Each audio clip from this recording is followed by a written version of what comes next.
Hello everyone, welcome to out of home. এখন আমি আছি আমাদের গ্রামে। তো আপনাদেরকে এই ভিডিওর মাধ্যমে আমাদের গ্রামটা এবং কি আমাদের গ্রামের সৌন্দর্য ঘুরিয়ে দেখাবো। তো চলুন যাওয়া যাক।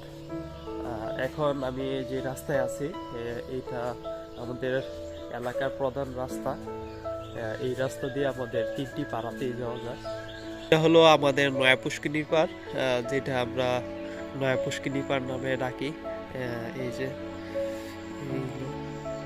আমাদের গ্রামে আরেকটি পুকুর আছে, সেটা অনেক জনপ্রিয়। ওইটা হলো আপনার পুরাতন পুষ্করণী পার বলে আর কি, পুরান পুষ্করণী। এই একটি জায়গা যেটি বর্তমান ইয়ং জেনারেশন যারা আছে তাদের একটি খুব পছন্দের জায়গা। তারা প্রায় ম্যাক্সিমাম সময় এখানে খেলাধুলা করে থাকে এবং কি আড্ডা দিয়ে থাকে। তো একদম রাস্তার পাশে। এখন আমি আছি আপনার আমাদের ফসল মাঠের দিকে। এখানে আপনার সবাই ফসল আবাদ করে থাকে।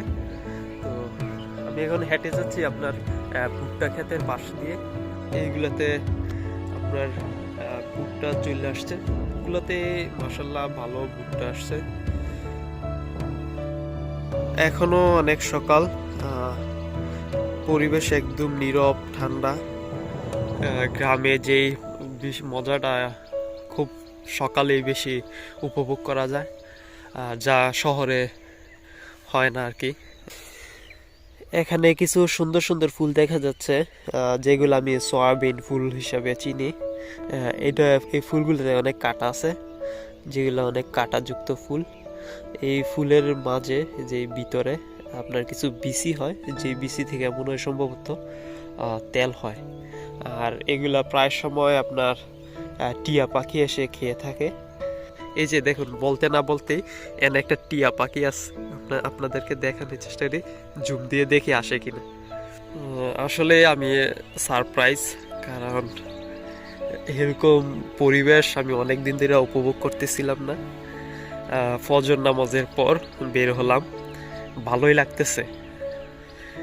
একদম নীরব, শান কোনো শব্দ নেই। আর যে শব্দ আছে তা আপনার পশু পাখিদের শব্দ, যেগুলা শুনতেও ভালো লাগে। কি সুন্দর সূর্যের কিরণ, খোলা মাঠ। এই ফসল মাঠ এখন ঘরবাড়িতে পরিপূর্ণ হচ্ছে। এগুলো আগে তেমন কিছুই ছিল না, এখন আশেপাশে প্রচুর ঘরবাড়ি হচ্ছে। দূর থেকে আমাদের গ্রামের এক অংশ দেখা যাচ্ছে।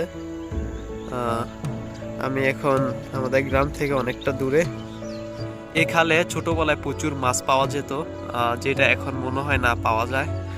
বিশেষ করে বর্ষার সিজন যখন শেষ হয়ে যায় তখন এই খালে প্রচুর মাছ থাকতো।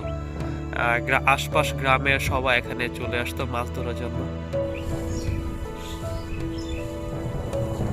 এখন আমি আছি এই ধান ফসলের মাঠে, আমার গন্তব্য ওইদিকে। তো এদিকে অনেক জায়গা, এই যে। তো আমি যদি আমার গন্তব্যে পৌঁছাইতে যাই তাহলে আমার এই রাস্তা ব্যবহার করে যাইতে হইব। তো এখন স্যান্ডেলগুলা খুলছে, স্যান্ডেল খুলে আমি যাইতে।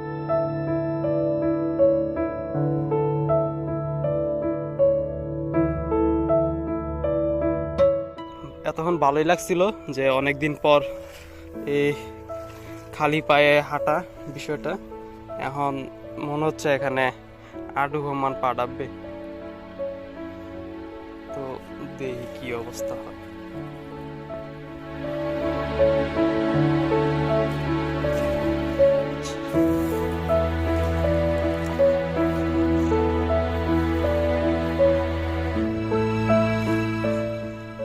অনেক দিন পর